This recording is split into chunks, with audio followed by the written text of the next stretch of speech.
50 players, and we exceeded the amount. So we really thankful. So that is a what you call a goal that is set up by our sponsors Dana Isukan KBS, ESI Esport Integration, Dana Rakan Muda, and also Rakan Muda Ragan Digital. So those are our sponsors. So again, we thank you so much, and they do have their goals and everything. So we achieve it with all your helps. Without you guys, we won't be able to achieve this wonderful tournament here today. So again, before anything, let me introduce my co-caster again. So Contra, welcome on stream. Yeah, thank you so much. It's definitely great to be hanging around here. And finally, I make my return back into Wild Rift. Of course, we really got to thank our dear host for making this possible as well. And of course, huge shout out to the people behind Instalock Esports, as they're an esports organizer in Sarawak. And also as the co-host, we got UNIMAS Esports Club, University Malaysia Sarawak Students Official Esports Club, and WSPL Committee. You guys have been fantastic. So of course, with that being said, before we kick things off, we also gotta first thank all of our dear partners for making this possible, as this is supported by UNIMAS Entrepreneurship Center, as well as our main streamer Gizmo Arena, which is an experienced esports company and cyber cafe in Sarawak. If you guys want to have a place to hang out and play some games, you know where to go with Gizmo Arena. So with that, of course, setting the tone, we do have ourselves some amazing regional finalists that is going to prepare for a huge best of 3 showdown. And we look no further than Absolute Zero to take on outdated drafters in the upcoming match. So Dango, you've probably seen them in action before. What can you really tell me about these two teams who are about to lock horns right now as we go into our first game of the series? Okay, right. So this is a funny screen we're watching, but no worries. Okay, so Absolute Zero, as you guys know, these two names are rarely seen actually in our region, MSB region, Malaysia, Singapore, Brunei region. So actually, they change what you would call it. They change name. Entering tournaments, some people decide to change name. So Absolute Zero is actually Kingsman. So as you guys know, Kingsman had a few controversies previously here and there, and also, but they're still here in the game. They showed that they really can play the game, and they are our first finalists for the day. And on the other side is our outdated drafter. These guys has a lot of history with them. So Contra has been casting for Wild Rift for I think it was like the past 3 years, and he still remembers the names of the players from outdated drafters. So these are OG players. Yeah, the name shows, outdated drafter. They are the OG, probably if you see them in real life, they might be 40 years old. I don't know. But yeah. Who knows? Yeah, so they are outdated drafter. If you look at their logo, it's bending forward. So technically outdated drafters. So these two, you guys should know, Na'a and also Team Enigmatic and also Wolfgang Legion. These are our previous champions. They are finally in outdated drafters now. So we are in our first champion select of the game. Again, this is a fearless draft. So which champion has been picked cannot be picked again. So you guys can see the fearless draft band champions in the bottom there. And yeah, no worries. This is just a starting. So a starting of the game, we should be able to see a lot of more focus band instead of a meta band instead. Yeah, and we are already looking at some really strong picks over onto each respective lanes, and there's a little bit more priority on the list of supports. As you see, Bard, Morgana, as well as Nautilus already being axed off the list, and it looks like Absolute Zero wasted no time to secure themselves that Nidalee onto their side. That's already telling you that they want to get some high tempo going on in what they really want to achieve with this draft. Yep, and with the Nidalee pick, we know that even though Nidalee was technically nerfed, but she is still a very, very strong champion, with just a huge amount of AoE to clear those jungles. And, once that one spear hits, she's going to pounce onto you and just absolutely wrecks you. But Rumble pick here as the counter, Javan pick here as the counter. The Nidalee will have to use a lot of space. His draft needs to give him enough freedom for him to just run around into the backline, find those carries in the backline to be able to actually carry this game. Yeah, and to also answer back to the Rumble, they're taking that Gwen. So you can at least hold on pretty firmly to really have a decent laning phase up against the Rumble. So we'll have to really see how does both junglers actually create a great dynamic in that sense. Meanwhile, Corki now being picked up, as we will see the final answer to our first phase of the draft coming in from the side of outdated drafters. So far, it's not really too telling on what outdated drafters are bringing to the table, other than those massive AOE in the team fight. You can already imagine the Cataclysm connecting alongside with the Rumble, and now to ensure that they will have a steady engagement, they will just bring in potentially a Leona, but instead, ooh, a Camille. Now this is getting more and more interesting. Yeah, Rumble mid here, perhaps Camille top lane, J4 jungle. If you want to spice it up a bit, it might be a J4 support. I don't know, but yeah, we don't know yet. We don't know yet. But like I said, Hextech Ultimatum, Cataclysm, Equalizer. Who gets caught is definitely gonna be dead for sure. And Corki will have to find a way. Zhonya's for first item, can you? Because the enemy team's definitely gonna jump onto you. Yeah, it definitely will be a very daunting task, which means that these members of Absolute Zero, they kind of need to find some heavy crowd control, because you take a look at the list of all these champions that they locked in, there's just almost close to zero hard crowd control on the list. So they did hover onto a Leona coming in from the side of outdated drafters. Do they really want to look to yoink that away? Because now the pool is dwindling down, and we're also seeing that Braum taken off the list, no Galio, and that's just this absolute focus onto the side of these members of out there drafters by taking out more ADC options. But I would still say it wouldn't really impact them all too much, because right now this is a draft that is looking a lot more solid coming from outdated drafters. Yeah, and yeah, they might be drafting outdated a bit, but yeah, it's a very solid draft. But if you're looking at the Absolute Zero side, they do have a lot of shredding. Corki Mhm. can shred you, Gwen can shred those tanks, but can they do enough damage before these tanks get so much health into the late game? And Sivir, a very, very scary ADC in the backline, they can scale up into the late game. So how Absolute Zero draft and pick the last two champion is very crucial, and Soraka is being hovered here. What do you think about this Soraka pick here? I would say that it buys them just about enough time, so they just really want to play it safe, allow that Corki to really hit that late game power spike. He needs that 3 items up online before he could just start to really tear down his opponents. But I'm still not liking the fact that they don't have enough crowd control, which is why they're considering this Maokai, which may actually go into the jungle as well, since they did manage to secure that Aatrox. I do believe this might just be pretty much a, well, interesting draft, because we're potentially even seeing a possibly where the Maokai can go to the jungle and what mid lane Italy, maybe, where you could just toss a couple of spear. It's a very Faker. old school kind of style. Yeah, like it's a throwback to like what 2015, 2013 kind of era.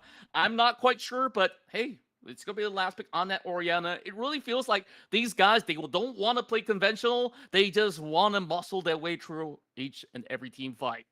Yeah, and looking at that Orianna pick, last pick, man, it reminds me of a J4 Orianna combo, perhaps a Caxtech ultimate. Camille just gonna jump onto you, and a lot of CC here. But, if Absolute Zero manages to find the Sivir and Orianna in the back line, the outdated Mhm. drafters will have, still have enough amount of damage. These are bruisers, not proper tanks. Like Camille can still do damage. Rumble, even though it's a full AP, but wait, where does Rumble go now? He's I'm not still going to confused. be a top lane. Yeah. So it is a like, Camille support, which I have seen in the old days of League of Legends, where this is the way that they really want to look for him to really start a fight. You go in, get the Hextech ultimate to really lock them into the target, and it makes things so much easier for the Orianna to come in with that massive shockwave. Yep, so this is our first game of the regional finals. Okay, this is a best of 3. So just in case you guys didn't know, we have 3 skins to give out. So 3 epic skins. So comment which team you think will win, and maybe perhaps add a little spice onto your comments. Just like I love Wiref because it has my champions. Please come back, Wiref Esports, something like that. If your comment catches our eye, perhaps you're gonna be one of those winners. So hopefully you guys are one of those lucky ones. So if you guys don't want to comment, no worry, I will comment, and I would want to keep those skins for myself. Actually, 3 free skins, who doesn't want it? So this is our first game of the day. It's a fearless draft, so all these champions cannot be played again. So the first game is going to be very, very crucial for both teams here. Yeah, I like the fact that you actually highlighted that this is a fearless draft. So a lot of all these alt picks that they are being expended right now will not be used in the following game. And I really want to see how much does this actually impact all the players on board, because there's a lot of powerful options now being played out, such as the Gwen, which we've seen, being a destructor of all these solo queues. But over here, when it comes down to professional play, it really boils down to who really works best as a team. So we really want to see, how does Absolute Zero now deal with this situation where it is pretty much a very simple game plan coming in from the side of outdated drafters. They want to force those team fights, but the question remains, how does Absolute Zero counter all these kind of measures and look for those isolated targets? Because looking from their kind of draft, I think pickoffs is kind of the name of the game for them, especially when you have a Italy. Yeah, and also a really, really important player to look after is Musagi here, the Aatrox player here. He is so famous with his Aatrox. We've seen in our past MSB tournaments, Malaysia, Singapore, Brunei tournaments, we've seen a lot of Musagi playing Aatrox, and he has been tearing the Rift apart. So we'll go into our first game of the day. Waru Shattered Pacific Legion out the Absolute Zero versus the outdated drafters. This is a best of 3 again, fearless draft. So if we can zoom out a little bit, it will be very, very nice for us. And we have the mid lane Orianna, and who's the support actually? It's a Camille support here. Yeah, this is absolutely spicy to really set the tone straight. Now, what's really interesting about the mid lane matchup is that, of course, the Orianna absolutely outranges the Gwen, but once she does actually have her ult available, then it shouldn't be all too problematic for her to really close in. Meanwhile, bottom lane, this is a very tall angle that we're actually looking from. Gotta really get used to it. But overall, I think like what these members of Absolute Zero wants to achieve is that you don't want any casualties. Any kind of gains is definitely a surplus right now. Meanwhile, looking at a J4. Yeah, he's already going for a deep invade, and he's being able to really take off that move up away, I do believe. So that being said, though, probably a very steady start. So what's going to be interesting is that top lane matchup, because Zisune, he's having such a high pressure building up against Musagi. And we're looking at the outdated drafters now, is roaming. These guys are professionals. They are so used to these kinds of tournaments that they're just taking damage for fun here. Look at Zisune. He has no problem. He's just taking damage. He just wants to deny everything that Musagi can do here. And, these are very professionals. And technically, outdated drafters are the one expected to win this game. So can the Absolute Zero side be something that they never actually won against outdated drafters? This is a fact, actually. This is a very fun fact. Absolute Zero, Kingsman, or their previous names, never actually won against outdated drafters. They've faced off so many times. I probably think it's around 5, 6, 7 times, but they've never actually won even once. So look at that falling here. The Maokai's gonna jump in, Camille just gonna poke him for fun today. Yeah, I feel like it's a little bit of miscommunication because they dropped those wards into that same bush at the very same time. And just like that, one sweeper will just clear off all that minion, and now this is a wave building up that could be potentially a dive, so Zisune really has to respect that. Doesn't have the elbow available just to clear off the wave. But he's still gonna be sniped right from across, and just like that, it's first blood for Absolute Zero. First plot for L7 Yoon with the spear hits onto Zisune, a bit overextended, overconfident there, and most probably gonna expect it to dodge that, but Nidalee, you still have to respect that Nidalee spear in the early game. If it hits, it's gonna pop you like a balloon, man. And even though J4 was already coming in the top lane there, but it's a bit too late, and Absolute Zero manages to get first blood for his team. Nidalee, once ahead, you know what's gonna happen. But yeah, he's just gonna absolutely tear through all these camps and just continuously put the pressure on the side lanes. Zisune now showing some signs of struggle. That is the power of the Aatrox, big displayed from the side of Musagi. Despite him not really backing for massive items just yet, they've already completed some of their boots available. Having that Mercury threat definitely at least negates a little bit more of that damage, but look at the spear connecting once again. Musagi now with the World Ender commits right through, and he's going to be looking to at least deny him a little bit of that space. He's doing now with the equalizer, lands it right through, but that's going to be able to go in for a 1-for-1 trade. And the Orianna in the top lane as well. Can he get another trade though? The bot lane turret, Musagi is under under the enemy turret, and it's going to be a counter kill 1-for-1 in the top lane here. The top lane dead, the mid lane dead, the top lane of the enemy team also. That is actually a 2v1 trade. Wow. It's just so explosive to kick things off. Both sides really Wally? showing a lot of interesting exchanges, and there we go. Gets them all rooted up as they're going in for emotion. And just like that, the rocket does strike, connecting right to a dot.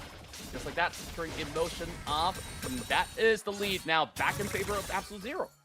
Yeah, and they are setting up something here because both teams are just killing and killing and killing. They don't want to start slow. They want to start aggressive. They want to take the first win for this game. You know, whoever gets the first win always gets the upper hand. You know, you only need to win one more game. So again, just forgot to mention about whoever wins each regional finals will get a first seed bye. So you're going into straight second round. So you don't need to play the first PO1 round in the playoffs. So yeah, it's a very important, and you know, even though these teams have all qualified, but yeah, getting the first seed bye is always very good. And looking at the bot lane, J4 might want to catch something here. Will he jump onto someone?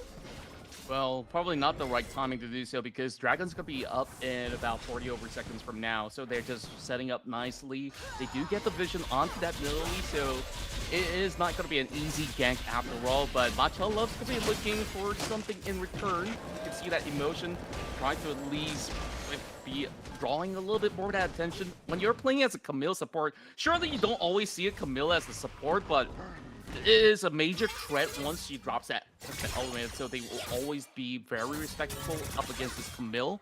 Overall, another objective spawn up over the top side. We'll have to see whether they will be looking for, you know, objective trades, or are they actually going to double down onto a specific area. Very likely than not, outdated Raptors, they're looking to secure the very first dragon, and that's going to be Infernal. That's going to be up online, so no pressure for WSPL to be able to get that one in the back. Yeah, and we're looking pressure from the bot lane as well. Corki needs a recall here. Maokai is delaying as much as possible here, and looks like it's going to just deny the wave there. And yeah, I believe they're going to try to get the first threat in the top lane here with the Enchanted Ensemble taken down.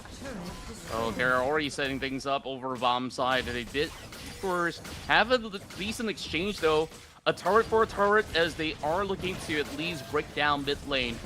With the rest of the pack coming right in, Yunus actually land that arrow. Well, I say arrow, it's actually a spear. Make that a second one onto emotion as well. Well, I'm a little rusty, my friend. No worries, so don't mind no me. worries.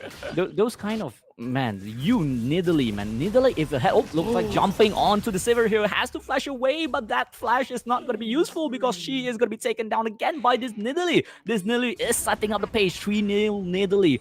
Those ADC in the backline have to be careful now because the Nidalee is definitely going to jump onto you, and a very fat Nidalee in the early game is not going to be a fun thing to deal with. Not at all. Take a look at that. Already 3-0 with a Lich Bane already up online, already shredding through whatever that's right in front. Even though the frontliners are not exactly getting these items online, so at least in the early game, Absolute Zero is doing what they really required to do all along. So it is just about enough. Initially, I was talking about, you know, oh, the lack of crowd control, but the Maokai absolutely sorts out all these kind of issues. Yeah, the Maokai being there just to jump in with the ultimate there. Was it called Twisted something? I totally forgot what's the Maokai. Advance? Yeah, Twisted, yeah. It's a very old ability. I remember Twisted 3 line for some reason. And that's very old, man. The Twisted 3 line, we call it Twisted 3 line. And then the Nidalee gets another one. Hey, maybe share for your ADC mid perhaps, because if you die, your team might have an issue. But yeah, 4-0 Nidalee here now. 7k goal is very scary. Yeah, meanwhile, bottom pressure coming in towards the side of Absolute Zero, which they're trying to deal with right now.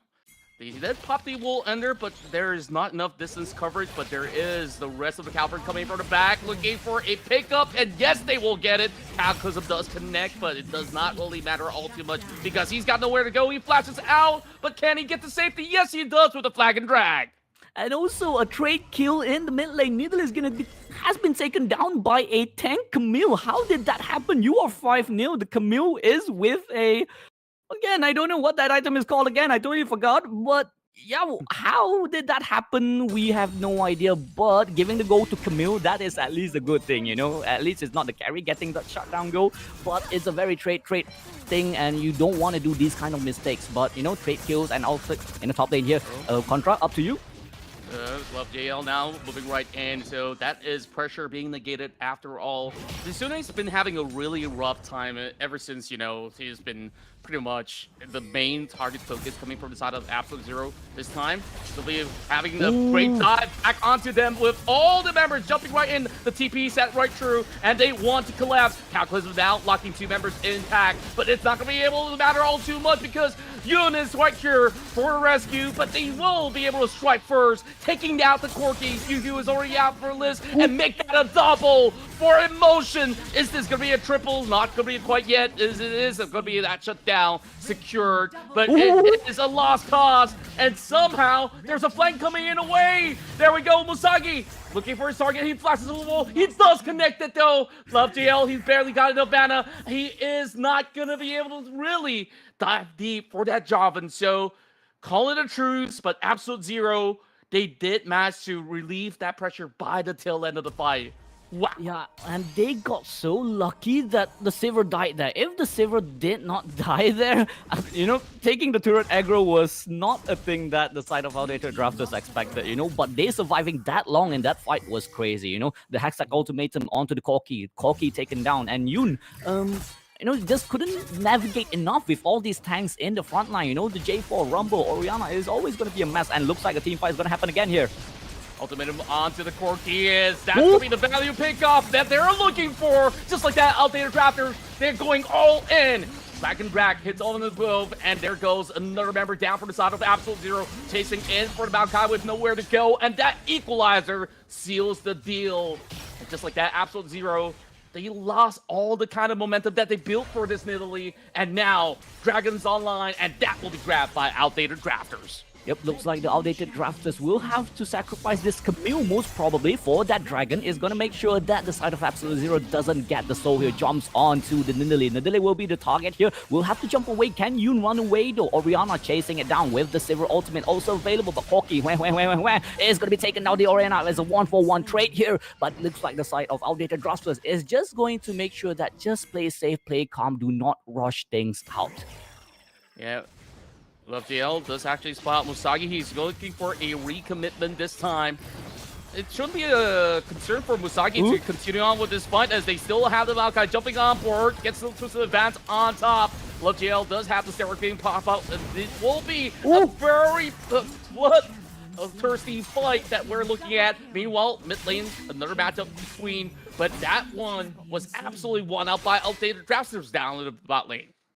The Joven into the Rumble Flamethrower was so crucial. A double kill for that Rumble, triple kill actually for that Rumble in that fight brings him back into the game. We've seen Zisune was in a very tough spot throughout the whole game with Nila keep on ganking him all over again. And Zisune with the Rumble finishing the Oceanite Trident here. Those shields, do you even have shields from the side of Absolute Zero here? It's going to be, you're not going to survive the Equalizer from the team fight now on, and looks like the side of Outdated Raptor might be looking for a Baron here. It might just be the case, but it's not going to be an easy task for them to actually drop it out real quick though.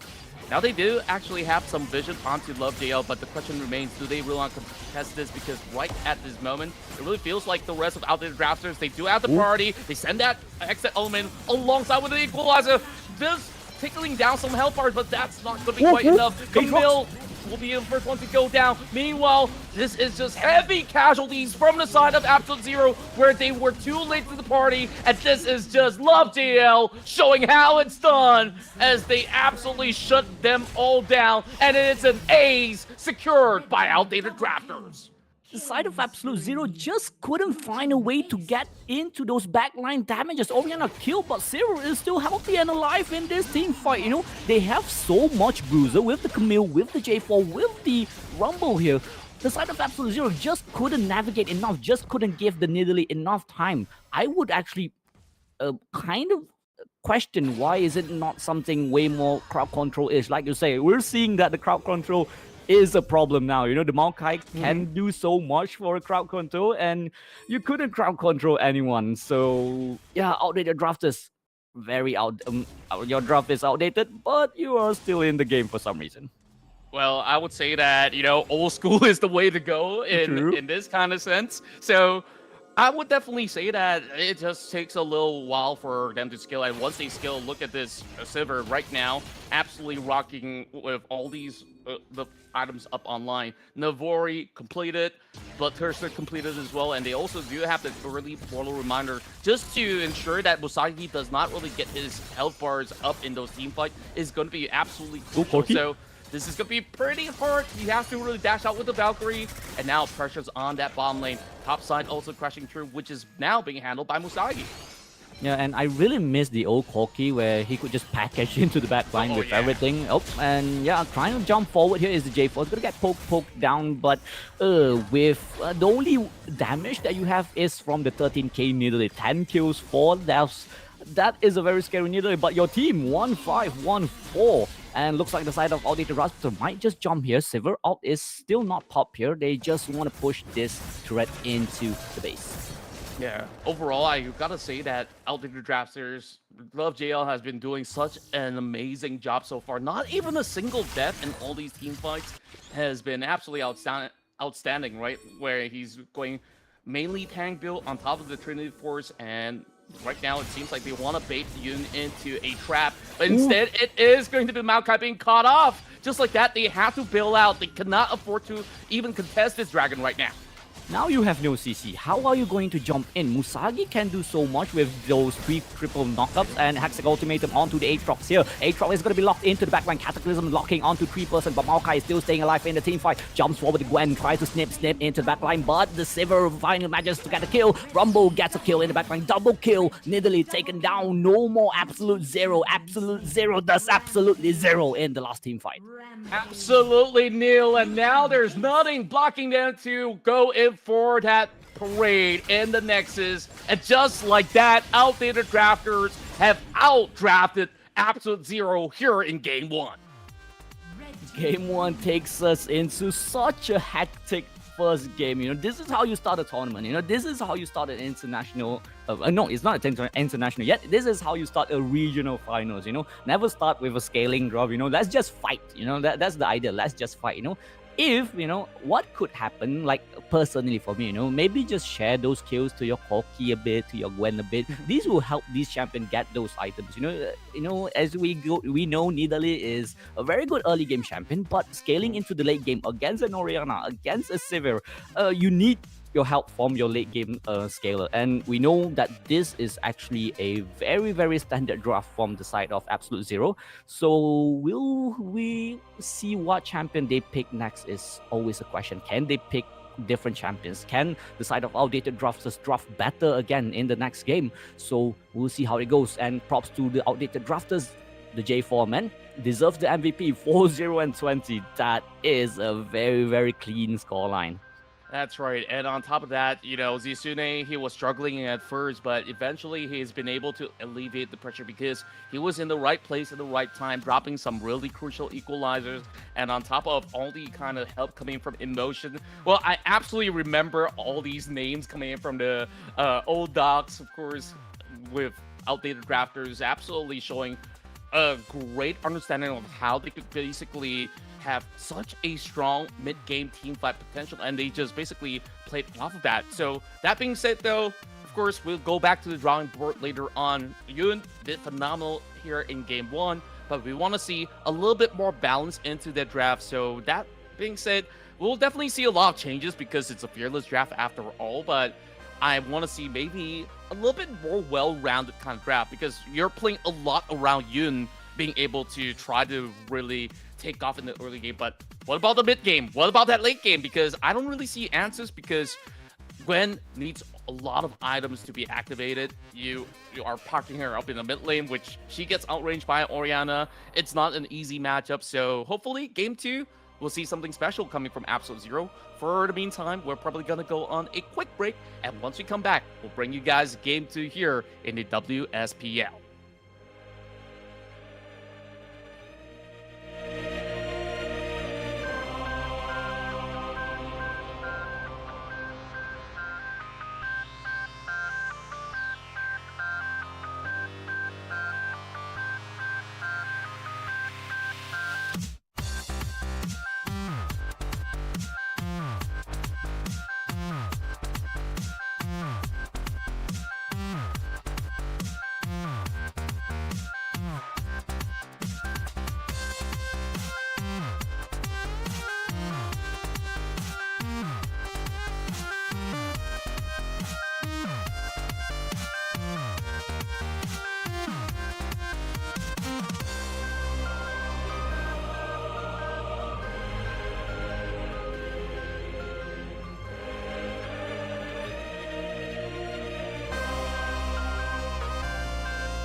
You won't be seeing those champions again for sure. You can say bye bye to those champions, all 10 of those, and another 10 from the top left and also right. So we're going into game number 2. Fiora's going to be taken away, and this again is always a target ban. It's always a target ban. If you know that that team is so good in that particular champion, just ban it out. Just respect ban it.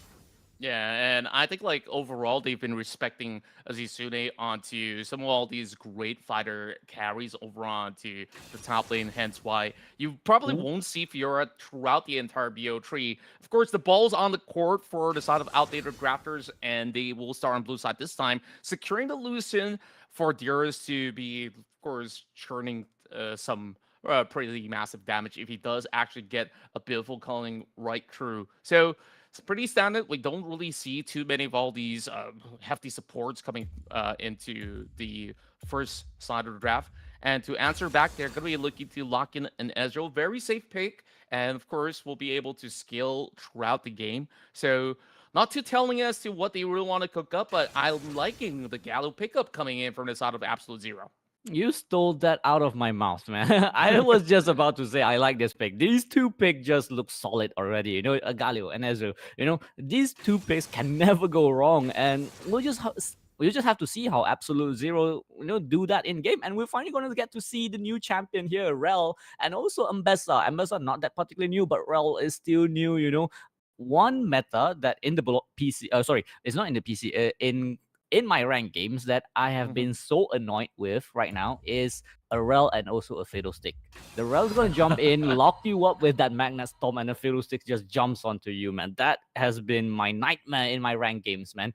So I please don't pick Fiddlesticks. It's gonna be a just full combo game here. But picking Ambessa, we know that is gonna help a lot. We've seen how Doran play in T1 finals. Ambessa just jumps into the back line. Can he lock this Ezreal though? That is always the question.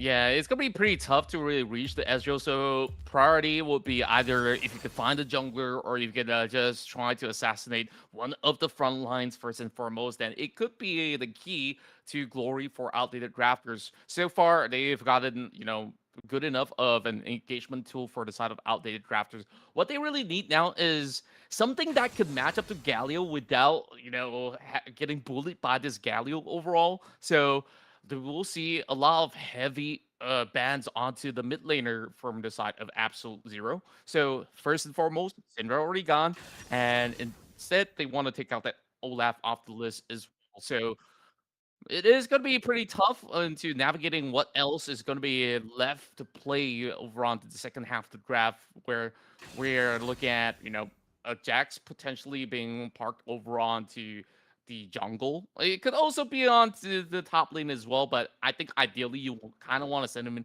to the jungle, let this board do his job up against the Mesa. Yeah, and I'm thinking of a Kassadin here. Kassadin and Lilia are still actually open here, so the mid lane pick will have to be very, very crucial in fighting against this Galio here. And again, they still can flex though. This Jax is a very weird. Oh, never mind. A set is finally being locked away, and a set support is also could be a Galio support. So again, very flexy draft here from side of Absolute Zero. They want to keep things spicy, and this time around, they are the one that is looking way more tankier than the last game. The Yeah. last game we've seen those three bruisers from the side of outdated drafters. So apparently, right now, who is on the right side will be the one tankier. Yeah, I'm liking the idea that they're trying to build this great wall for this Ezreal to really have a lot of space to play, but the rest of the outdated draft says, no, we're gonna puncture through the wall. We have this hacker that can just go on that onslaught, dive right into the back line and just start to seek them out. And maybe in the early phase of the matchup, things will be decent for the set. But now we're seeing a potential Master Yi. Okay, I get the idea because you have so many of all these frontliners that you have to stretch through, but instead, Twisted Fate will never really go wrong. So it's basically matching up to the global pressure. Once you do have the hero's entrance to be dropping right in, then you could also follow up, or it could be vice versa, right? So that being said, final pick. Is it really going to be that Lee Sin? Oh, beautiful. Lock it right in. Now, the big question remains, who's going to be the support? And it seems like they're going to, of course, put that Scalio over onto the support role. I would say that it does essentially what the Rel does, maybe in a little bit more offensive way. But then again, once this Gallo gets caught, there's no out for him to really get anywhere off the fight. So I'm not quite sure how this one's gonna go, but overall, outdated drafters, they still have a decent plan coming into this. So it really boils down to how well can they actually control the pace, the tempo, especially looking at the mid lane perspective, because this is a Mordekaiser mid lane. Yeah, Mordekaiser mid lane. My question will be who is he going to alt? Is he going to alt the Hacker? Is he going to alt the Rel to just negate that Magnet Storm? So it's going to be a huge question, there no Mordekaiser mid, you don't see this a lot. And last game it was a Gwen mid. So it shows that are you a top lane player? That's my question to you. Are you a top I lane think guy? so. Yeah, we think so. We think so, but Galio is not that hard to play in the mid lane, So but maybe they've been training this draft for quite a while, so maybe they know what they're doing. And if you guys forget that we have 3 skins to give out, actually 3 skins to give out, so do comment your IGN and which team you support. Maybe you have a particular player that you like. For example, you like I love JL because love JL apparently I feel like it's a girlfriend's name. So yeah, so maybe your girlfriend wants to win you a skin or something. Just do comment. Do comment and make us hype us up. Our goal here is always to bring Riot back to our region. Just share the live, tap the screen. If any rioters come in, no, we're alive, man. We're alive. Please unite this Shattered Pacific. This Shattered Pacific Legion name is made especially for you to notice us, unite us. We are ready to unite it under one Legion. So yeah, again, both teams has a very impressive draft, but again, the Lee Sin pick, we've seen Lee Sin on and off. Can he pull off that Lee Sin though? That Lee Sin has always been a hit or miss, If you're good, you're good. If you're bad, you're bad. Like me, I'm definitely bad. Are you good, Contra? Well, I'm decent, but I won't say I'm the best at Lee Sin or any part. But overall, Lee Sin is usually pretty much essentially simple in a form of tempo that you're trying to build in the early game. Very similar to what they played out back in game 1 with the Nidalee. So when you're having that early game, you really want to abuse, that tempo to try to form as much ganks as possible. Once it hits the late game, you might actually see this Lee Sin go on a little bit more of a tanky build instead of, full-on assassin, which we've seen in rank queues from time to time. It really depends. If they do get that snowball going, then that's great. As we now dive into the Rift for round 2 between Absolute Zero as well as Outdated Drafters. Winner gets the bye into the next round. So, of course, this is going to be crucial for Absolute Zero to try to tie the knots, at least bring it to game 3. Yeah, and look, ooh, I love the chroma though. I love this chroma so much. This set skin, I think it is a Spirit Blossom skin. And I have that too. Yeah, that red chroma is just so goddamn sexy, man. As a guy, I feel something, I feel something with that. Everybody feels something about set, like a guy with 8-pack abs or so will always be something to look at. And overall, set has always been that kind of staple, especially over on to the top lane where he's not easily bullied. And what's really interesting to notice that we're already seeing, decent exchanges coming in from inside of Musagi, but he's being dropped down to 50%. He cannot afford to keep getting all these free poke coming from Zizune. Yeah, Mbessa is just going to outcrate you every single time. Yeah, you have that Haymaker shield, but again, Mbessa is just going to jump in, jump out that Haymaker. If it hits, it hits, but this is a fraud, Mbessa was so heavily criticized with his build technically with his champion kit when she first was leaked out the kit, because that is just a second something like Kalista or something. I don't remember what were people, but too many dashes. And looking at the bot lane here, has to jump away. Will the Ignite take him off though? No, he has to stay alive. He has to be the last hope for the Absolute Zero today. He cannot die this early.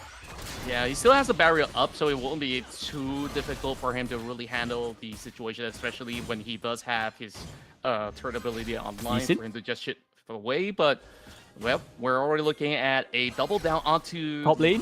Zizune again. What's happening up top? Is it gonna be first blood? I'm not quite sure, but somehow he managed to dance a little longer until first blood is secured once more by Yun. in 2 rounds in a row, this guy is out for blood. And looking at the bot lane as well, Kareem and also Twisted Fate finding the bot lane here, jumps forward. The Galio is the only one alive in the bot lane here, not alive anymore, but it's going to be a trade kill. The Rel's going to be taken down as well, and that will be a very, very worth it kill for the side of Absolute Zero, but never mind, I take that back. I spoken too early. And Yeah, why are you here? Oh boy, I'm not quite sure either. They are spending too long right down the bottom, but they might be able to secure one up against this Mordekaiser, who's only level 5. Will be able to at least get one free out of Darius. He did not pop the exhaust because he knows he's in the lost cause, right? They spend too much time underneath their turret, and they just gotta, of course, give that one for free. Now, Absolute Zero, they did have some decent trades, but they did actually funnel into the right areas, because you're seeing 2 kills once again for Yun, and the other kill actually went to the Galio, which is a lot unfortunate. You ideally want it on the Ezreal instead. Yeah, ideally want it onto the Ezreal side, and Ezreal still doesn't have a tier though. This is a very... I don't know if oh, wait, do Ezreal really build that boots first? Because we usually see a tier, right? But maybe he doesn't want to cry yet. So, yep, looking at the bot lane here, they might be a dive here. Lee Sin trying to find an angle here, and Emotion is in a very tough spot here. Jumps ahead. 2-shot barrage is going to be caught with the Magnet Storm. Has to flash away. Hextech Ultimatum. Oh, not Hextech Ultimatum. Heroic Entrance not going to save that. Ezreal, though, and Twisted Fate flying down here in bot lane. Will he jump forward? No, Gallo is just going to make sure that he survives. Your ADC is dead when you gank, so unfortunate for you. A little bit late on the hero's entrance as well, underneath the turret. Always a little bit of a risky move to really pull off, but yep, this Ezreal is not having the greatest start of his life for sure, but oh, Haymaker finally landing directly in the face of Zisune. Now that's going to even the odds right now, as Musagi so far tries to power his way through. He still does not have much of an item. He completed the plated steel caps just to negate all these kind of pokes coming in from Zisune.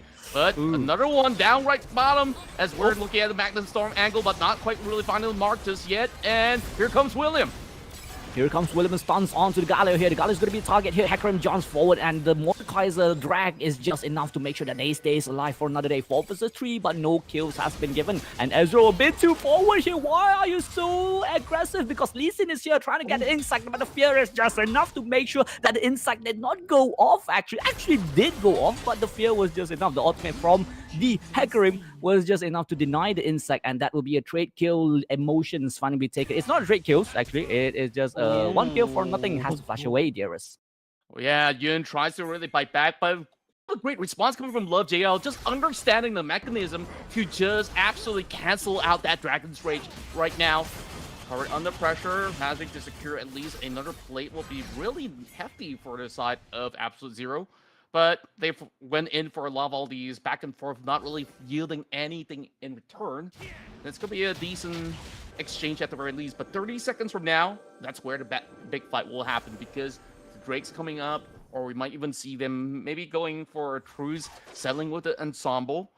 But for the moment, the goal lead is still in favor of outdated crafters, despite them being 1 kill behind. So we're seeing this very decent build coming in from the side of Twisted Fate, coming with the Rod of Ages, looking to scale up. So we're probably going to see maybe some deep dive bombs if he does have his Destiny up online.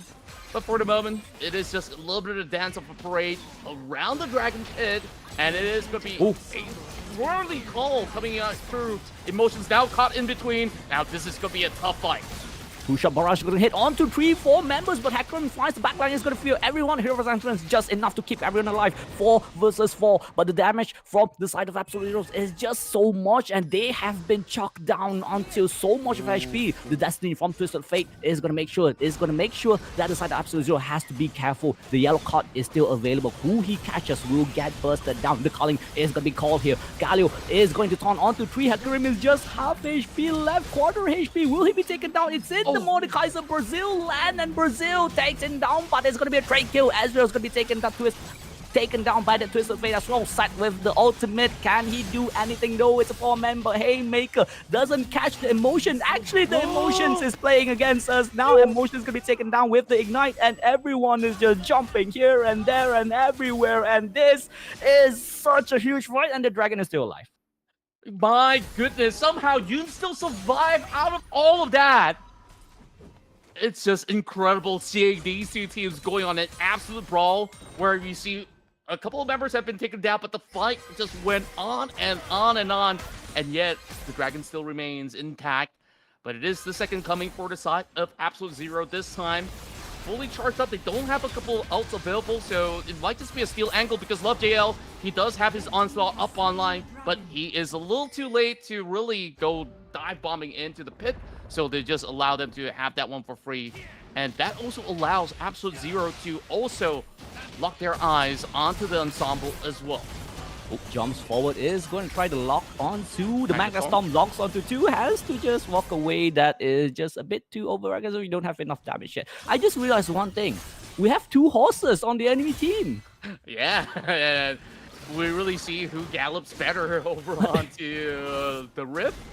And hopefully they do reach the racing line, and here comes the TP. Destiny being called at the very same time. This is going to be a tough position to play from. The go-kart lands, and here comes the hero's entrance onto tree.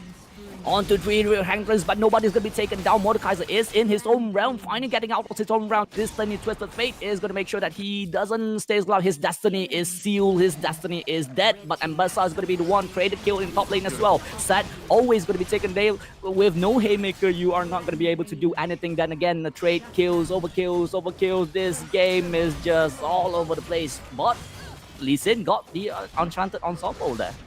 Yeah, it's just beautiful. Despite all these objectives all being secured by Absolute Zero, it was the positioning of all the members of Outdated Drafters. I was keeping my eyes onto Dearest, and it seemed like nobody has been able to really fully touch this Lucian, and hence why he's just getting all these free hits, and now you're already seeing him completing all these big items up online. So it is definitely a daunting task because you got this Ezreal who's so set back.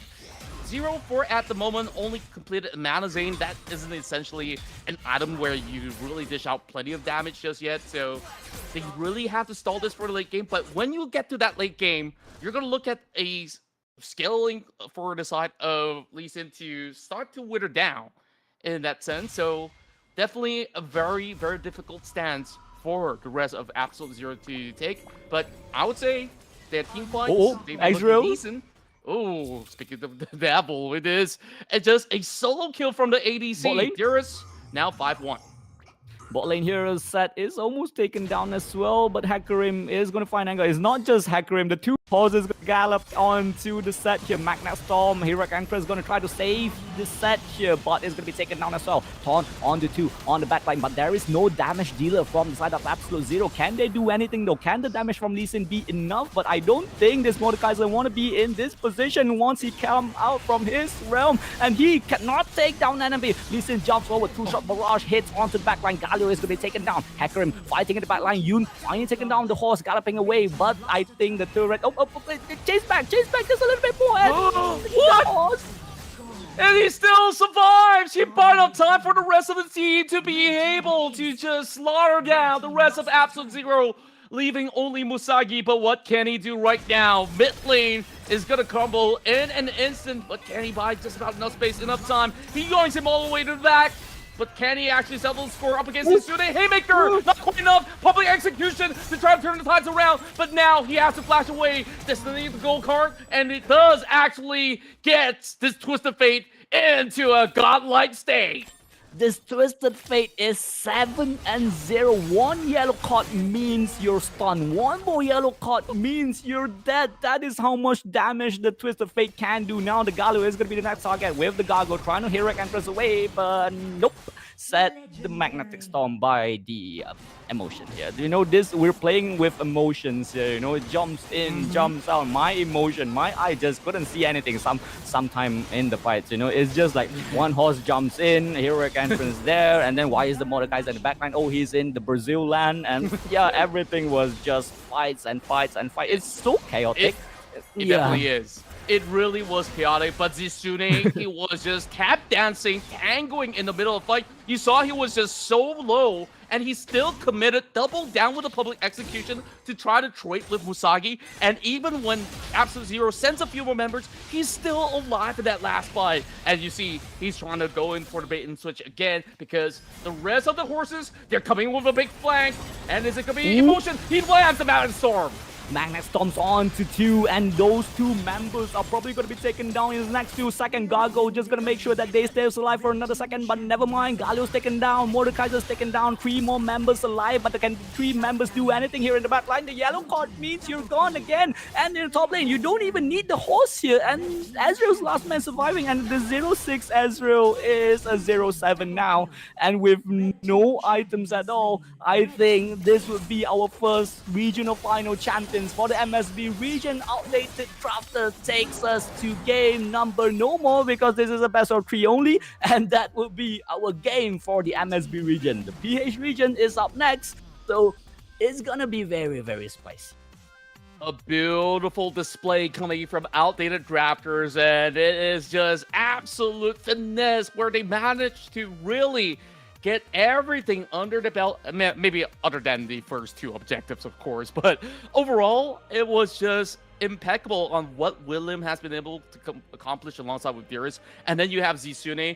He wasn't exactly going to really put himself as the major carry, but you see how he always baits all the attention coming out of Absolute members, and they were all trying to focus down this Mbessa, but little did they know it was always going to be a big trap, as he's always being backed up with Love JL, Emotion as well, where this has been an absolutely clean game overall for Outdated Drafters. Yeah, it's Outdated Drafters just show that, experience beats all. They've played this game for so long. L7 has been quite nice. L7, Kingsman, now Absolute Zero. We have 3 different teams, but technically they're the same teams, yeah? So, yeah, they've tried their best, but never mind. You guys still qualify. You guys are the 2nd seed, but you guys have to play the first round. Outdated Drafters jump straight into the next round with a free buy. So I don't think there's anything more. We should head to our rest, and we will be ready for the next regional finals, which is the Philippine regions. We have 1.5 odds versus the Faithfulboiz. So who has enough fates? That is our question.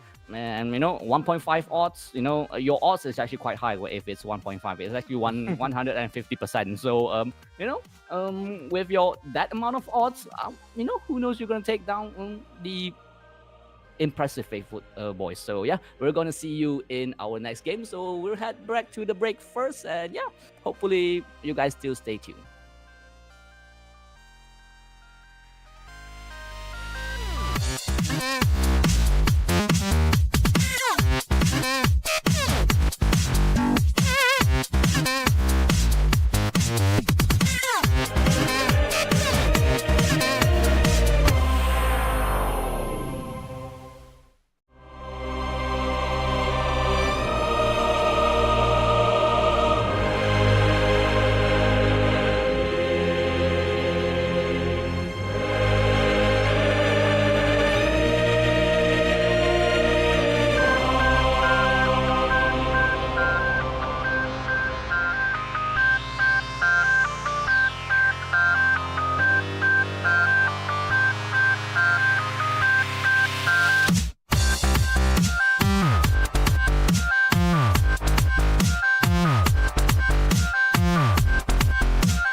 Welcome back to the Wild Rift Shattered Pacific Legion. So the Malaysia, Singapore, Brunei region, all done. Absolute zero. Get absolutely nothing. So Outdated Rafters win it a clean 2-0. And, even though best of 3, we don't get to see a 3 game. So there has to be a bit of a delay just to make sure that 1.5 odds and Faithfulboiz are in lobby. So yeah, a bit delay, but there's not much that we can do. The time was supposed to be 10:30. We expected a 3 game. So that was technically a lot of fault on me. I kind of like I forgot to make it 10 p.m. Be ready at 10. So yeah, if you want to find someone to be blamed, this guy. Okay, so again, thank you so much for our sponsors and everything. Thank you so much for you guys, the viewers. The taps has been a lot. I'm seeing like the last time I checked, it was like 38K. So maybe perhaps reach 60 or 100 perhaps. We'll never know. We never know. Mm. Riot, can you do something? Can you do something? Mhm. But speaking of Riot, we have 3 skins giveaway from Riot, so make sure you comment which teams you like, which team you prefer, which player you see stands out the most, or perhaps just want to say congratulations to our regions and everything. So yeah, comment good stuff, and perhaps you have a chance to win 3 epic skins. So Contra, now on to your part. Of course, it's been phenomenal to be on board this time around for the WSPL, and this would not be possible without our dear partners as well as organizers powering us on our journey to really find out who's the best Wild Rift team across the region. And of course, with that, we'd like to thank our funders, as we have the Malaysia Ministry of Youth and Sports, KBS, under the Esports Fund, KBS ESI, and of course our dear host at Instalock Esports, who's coming in hailing from Sarawak, together alongside with Unimas Esports Club, University Malaysia Sarawak Students Official Esports Club, and of course you guys in the WSPL community. You guys play a major role. And on top of that, of course, our main streamers, Gizmo Arena, they have been the experienced esports company, and Cyber Cafe in Sarawak bring you all these amazing action. And all this is supported by Unimas Entrepreneurship Center. So, of course, all of you guys, we can't thank you guys enough for having all of us on board. And now, speaking of getting on board, let's get on board to our next series, as we now have the Philippines taking their run here. It's the Faithfulboiz on the blue side, kicking things off with a ban onto Senna. So once again, a lot of priority of bans are actually listed on the support side. Yeah, support has been running down Rift actually. If you see your public game, it's different, it's very different in your public rank games. But in tournament wise, Senna, Bot, Lulu, Yumi, those champions are so annoying to deal with. It's just let's just ban them out, but we're not seeing a Yumi ban yet today actually. So apparently the stray cat is, nobody's picking up the stray kitten here. Well, who knows? It might just be within this series itself. And once more, we are actually running Fearless Draft. And you see those kind of boxes right down below. These are the boxes where if they played out those champions, then the next game, those champions will not be available in the upcoming game. So that's kind of how Fearless works, where we see more variety of champion pool being played out. Now, of course, that being said, we are seeing a lot of heavy focus onto the jungle bans as well. No Jarvan, no Nocturne, and also no Vi. So essentially, a lot of all these engaged tools are off the list. And we've seen before in the previous series that Camille being utilized as a support can be really pesky as well. So to kick things off, Faithfulboiz, they gotta at least look for something that isn't all too telling on where exactly it goes, and the final ban goes onto the Kali. So, Dango, if you were to get that first pick, what would it be on? Oh, the Bard is actually available. Yeah, I was So about to say the that's bot. I was about to say the bot, and the bot is locked. And yeah, the bot has been, with that ultimate. What's it called? tempered fate. Let me tempered fate. Is it? Yeah, tempered fate. Yeah. Yeah. So yeah, it's very annoying. If it goes onto a very good bot player, it's just gonna stop whatever you're doing. And look at that, it's a Fiora pick in the top lane. We did not see the Fiora because he keeps on getting banned for the last 2 games, and Hmm. Mundo is being hovered here. These two, man, it just annoys you so much. Mundo is just gonna stack HP and HP, and late game he's just gonna bonk your ADC. That is just one thing that I don't think it makes sense. I personally don't think that a tank should be doing that. But never mind. Looks like a Aurora is gonna be picked in the mid lane here. Even though Nerf, you don't see her a lot in the rank games here now and then. But in tournament draft, it's still a very strong pick. Yeah, especially when she does have a ultimate available, is a very strong engaged tool for them to just leap in and out of the fight. So of course I'm kind of liking what I'm seeing coming from 1.5 odds, because you also do have great sideline pressure with the Fiora now being picked up. So I just really want to see how this one actually plays out. a little bit mysterious as their names are what player 1 to 5 at the moment. Once we load into the riff, I guess we'll really find out who's who. And overall, Bart as well as Lucien, very steady laning phase. I really want to see what is going to be their matchup later on because they've already secured themselves what I deem to be the mid lane as well as top for the side of 1.5. And of course, they gotta ensure that they get something to be just as nimble as an Aurora. And Ari has always been a decent answer of choice for many players. Yeah, and I was about to say that Lissandra is still open here to counter the Aurora. Lissandra has been also very good in this meta. Ari is still always a B tier rate currently, what we're seeing in this meta. So we don't see the Lissandra get picked up here, and but we get to see one S plus champion here, which is the Lucian. Lucian has been, if you pick Lucian now, if you lose your game, rank games, it's technically all on you. And Zillion is I the amount of hate I hate this champion is just next level, because he just always has his ult up. I have no idea how this guy always has his ult up. So if you're jumping onto the Aurora, you will have to always think, I have to kill this guy twice. I have to wait until the ult goes bye bye on cooldown before I go in. So it's going to put blue team is going to put the Faithfulboiz in a moment where, should I go in? Should we go in? The Zillion is still alive. Should we kill the Zillion first? And they will have to think about their engage.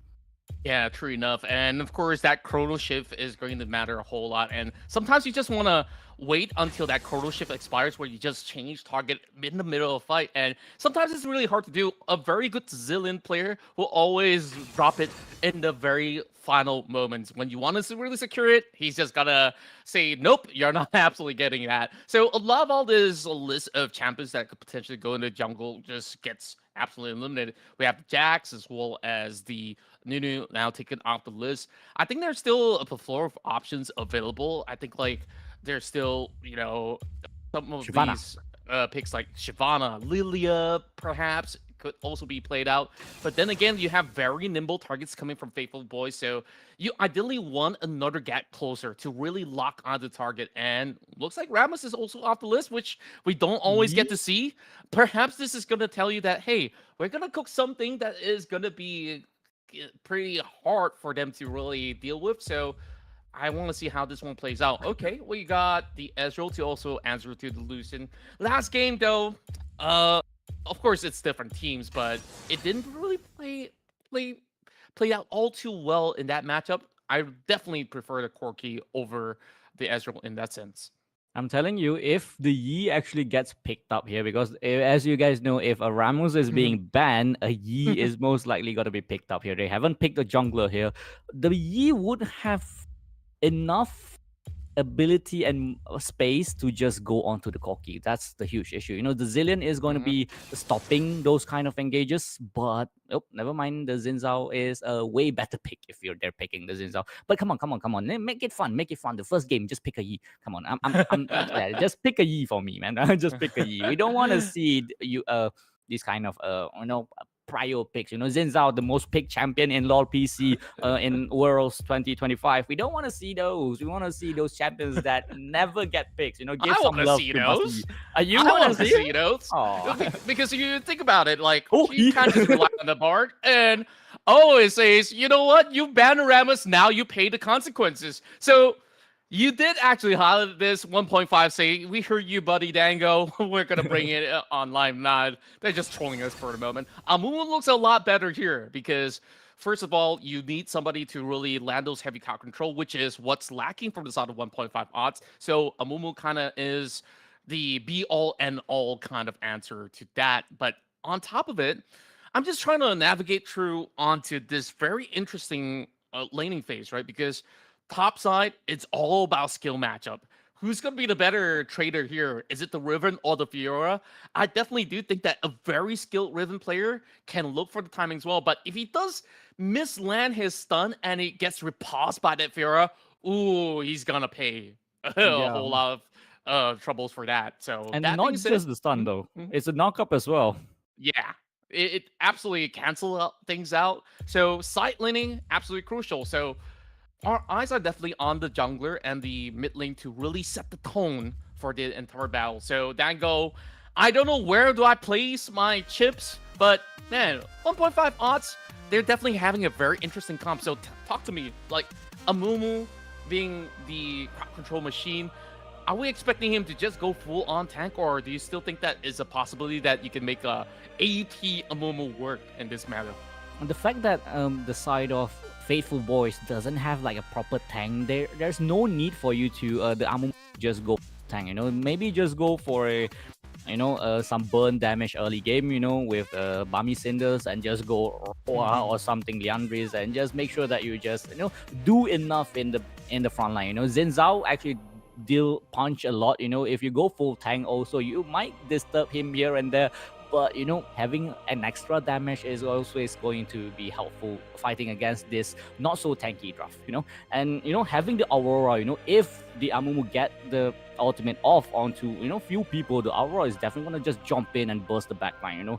The enemy ADC will have to stay alive. That's all that's matter for the side of Faithfulboiz. Both teams, this is the first game for the Philippines region. Faithfulboiz on the left, 1.5 odds on the right side. Best of 3 games. Who will take the game number 1? We'll have to find out. Steady start from both ends, but I'm seeing a little bit of a tussle going over on the top side. A very deep ward just to get a little bit more of that info onto the red side of the map of 1.5 odds, as we're already seeing some decent trading coming in from the Riven, landing 2 of the dashes, and of course, you're always gonna, as a Fury, you want to look for those vital spots to really proc so you deal a lot of damage, but that Bible's all the way to the back because, it does land, and now, Zhang Guan, well, I kind of botched that name, Zhang Guan, level 1. Zhang Guan, yeah. And the enemy's name is I win 1v2. So let's hope to see. Looking at the bot lane there, Bard's gonna stun the Corki up here. Corki not gonna have much damage in early game. If the Lucian stays on the Corki, they might be able to take down the Corki actually. But looking at the top lane, still very, very spicy here. Zhang Guan poking those flashes into the bush and flashes away, and both top lane are still fighting their ass off here. Well, yeah, I mean, I absolutely enjoy watching this duel going on because we have to flash. Because he was flashing towards the spot where it could have actually proc another vital, and that could easily be for his blood. The good news is that now both sides of the top laners are flashless, and there's still Ignite available for the side of Zhang Guan to look for another opportunity. A very deep dive over on the back, as this is a magical journey over on the back, and it sends the Sins out all the way forward. He does pull the flash over onto Aperon, but that does not yield any form of rewards up against the rest of 1.5. But they did actually pull a little bit of that chip damage on the turret. Oh, the Boo Boo already. This will secure it, and it is. I win 1v2, bringing the 1v2, and he still will be taken down the list. That was so unlucky for Zane here. If he had flash, I was just about to say if he had flash, he had flash. I underestimated the turret damage a bit too. A bit too unlucky. That's a bit unlucky. But you still get the first blood for the Fiora. Is going to put your top lane in a very more ahead. Just going to make the Riven have a very hard time in dealing with the pokes, repose, and everything. And yeah, a very good first lane gang. Bot lane. Oh yeah, one question to you, Contra. Do you know what the circle thing from Zillion does? Yeah, that thing. Oh, that thing? It's a time bomb. Never mind. The Corki is going to be taken down here. Flashes away. Finally using the flashes. And Daryl just jumps forward into the backline. Lilia could not do anything. It's not Lilia. Aurora couldn't do anything to help his team. And anything goes. And anything goes away now just to make sure that the ultimate from the bot just to deny the turret and the side of Faithfulboiz, showing that the boys are together today. Oh my goodness. Look at how aggressive Faithfulboiz are on that deep dive. And you just had that dash available for Evening Child to be able to secure one more in the back. And as much as those kills were funneled onto the Ahri, I think it actually does him a lot of favor to really cook up maybe some of all these AP items up online very early on. Despite being, having a little bit more of an item differential right now, that Riven going for a little bit more of that lifesteal versus Sheen. So somehow he's still having some decent trades, but great read. They do manage to spot out the jungle from the side, and he's trying to push back. But here comes Fuyu arriving to the Yeah. scene, and this is going to be a deep dive, forcing him all the way back. But is he going to hold firm, though? He wins 1v2, but can he win the 1v3 though? He cannot. He's gonna be taken down. Curse of the side. Mummy gets on the tree, but there's not enough damage from the side of 1.5 odds. Aurora is just a bit too slow. Chump's gonna miss, but the side of Faithfulboiz gets the heist and finally runs away. Oh, I gotta say, all the dives are looking super clean from the side of Faithfulboiz.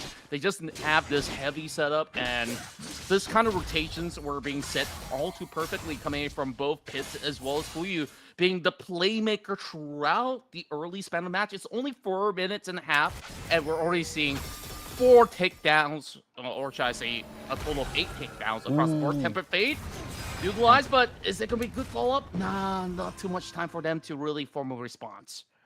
Oh yeah, continue about the thing. The circle thing made by Zillion is actually to slow-mo everything inside. So if you see a Jinx out, the Jinx out will go slow-mo, super slow-mo, and it's actually very fun to watch. And yeah, question to everyone's watching. Have you guys gotten the new Jinx skin, the new, or is it Awaken skin? It's called Awaken skin, a new tier skin where you can just spend at least 30k wild cost to unlock tiers. You know, like me, I don't have enough to spend that much, but yeah, you Not know, a Jinx main, not getting yeah, that. yeah, definitely not, definitely not. You know, the skin is nice, but you know, I'm more of a not a Jinx main. That's the only thing I can say.